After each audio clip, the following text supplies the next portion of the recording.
আচ্ছা, তোমরা গোলাপি জল দেখেছো? না, কোনো কৃত্রিম কালার ছাড়াই প্রকৃতি সৃষ্টি গোলাপি জল।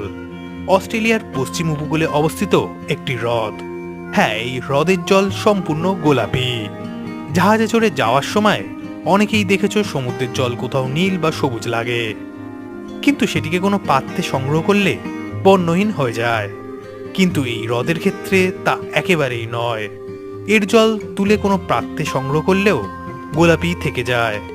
এখন কথা হলো, এরকম গোলাপি জল হওয়ার পিছনে কারণ কি? বিজ্ঞানীরা গবেষণা করে দেখেছেন হ্রদটিতে প্রচুর পরিমাণে অণুজীব বসবাস করে। এর ফলে তাদের শরীর থেকে নিঃসৃত নানা রকম রাসায়নিক পদার্থের মিশ্রণই জলের রঙকে গোলাপি করে তুলেছে।